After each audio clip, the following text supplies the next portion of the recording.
में 17वें ब्रिक्स सम्मेलन में सदस्य देशों ने 31 पेज और 126 पॉइंट वाला एक ज्वाइंट घोषणा पत्र जारी किया। इसमें पहलगाम आतंकी हमले की निंदा की गई। ब्रिक्स घोषणा पत्र में आतंकवाद से लड़ने के लिए प्रतिबद्धता भी दर्शाई गई है। वहीं ब्रिक्स में आतंकवाद के खिलाफ जीरो टॉलरेंस पर सहमति बनी। समिट से पीएम मोदी ने दुनिया को संदेश दिया। पीएम ने कहा कि आतंकवाद आज मानवता के लिए सबसे गंभीर चुनौती है। प्रधानमंत्री मोदी ने कहा कि पहलगाम आतंकी हमला भारत की आत्मा पर हमला था। क्या कुछ कहा बाबा बागेश्वर ने, इस रिपोर्ट में देखिए। यदि भारत हिंदू राष्ट्र होगा तो पहला राज्य बिहार होगा।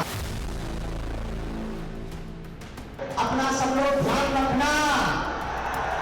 पटना के ऐतिहासिक गांधी मैदान में सनातन महाकुंभ के मंच से बाबा बागेश्वर ने हिंदू राष्ट्र के पक्ष में एक बार फिर से आवाज बुलंद की और हिंदू राष्ट्र की हुंकार भरी। पंडित धीरेन्द्र कृष्ण शास्त्री ने कहा कि हम राजनीति नहीं बल्कि राम नीति के चक्कर में पटना आए हैं और अगर भारत हिंदू राष्ट्र बनेगा तो पहला राज्य बिहार होगा।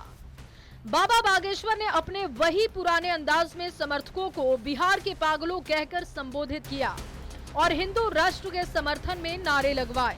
बिहार की यह भूमि जहां किशोरी जी प्रकट हुई, बिहार की ये भूमि जहां हमारा भरोसा है कि यदि भारत हिंदू राष्ट्र होगा तो पहला राज्य बिहार होगा। बाबा बागेश्वर यही नहीं रुके। देश के कई अलग अलग राज्यों में जारी भाषा विवाद और क्षेत्रवाद पर भी लोगों से अपील की। उन्होंने कहा कि न तो हिंदुओं को कटने देना है, न उन्हें बंटने देना है। भाषा और जात पात में बिल्कुल नहीं बंटने देना। देश में कुछ ताकतें गजवाए हिंद बनाना चाहती हैं, लेकिन हमारा सपना है कि भगवाए हिंद होना चाहिए। तो इस देश को बहुत सी ताकतें गजवाए हिंद बनाना चाहती है और बिहार के पागलों हमारा एक ही सपना है, भगवान हिंद होना चाहिए। बिहार में इसी साल विधानसभा का चुनाव है। बाबा बागेश्वर ने कहा कि चुनाव के बाद बिहार में पदयात्रा करूंगा ताकि सनातन को जोड़ पाऊं। सनातन महाकुंभ के मंच पर मौजूद जगत गुरु रामानंदाचार्य और स्वामी रामभद्राचार्य ने भी कहा कि हिंदू विरोधी को देश में राज नहीं करने देंगे। भारत में वही राज करेगा जो वंदे मातरम कहेगा। जिसको वंदे मातरम कहना है, भारत पर राज्य वही करेगा। अब ये नहीं चलेगा कितना बांटोगे।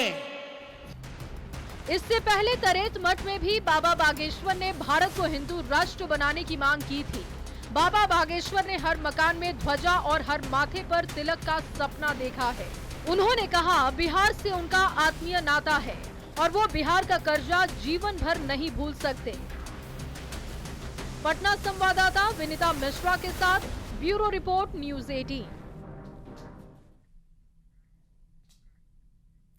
नवी मुंबई के तुर्भे इलाके में एक ट्रक टर्मिनल पर अचानक से आग लग गई। धमाके के साथ हुए हादसे में आसमान में आग के गोले और काले धुएं का गुबार देखा गया। राज्य सरकार के स्वामित्व वाले बस डिपो में रात 11 बजे के करीब आग भड़की है, जहां ट्रक अस्थायी रूप से खड़े किए जा रहे थे। हादसे में 2 से 3 ट्रक बुरी तरीके से जलकर खाक हो गए। हालांकि राहत की बात ये रही कि इस आग में किसी के हताहत होने की खबर नहीं है।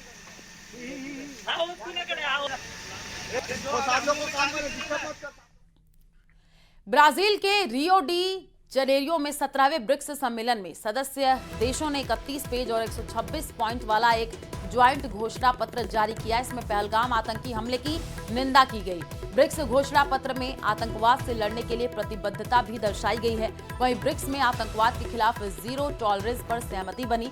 समिट से पीएम मोदी ने दुनिया को संदेश दिया। पीएम ने कहा कि आतंकवाद आज मानवता के लिए सबसे गंभीर चुनौती है। प्रधानमंत्री मोदी ने कहा कि पहलगाम आतंकी हमला भारत की आत्मा पर हमला था। और चलिए फिलहाल बुलेटिन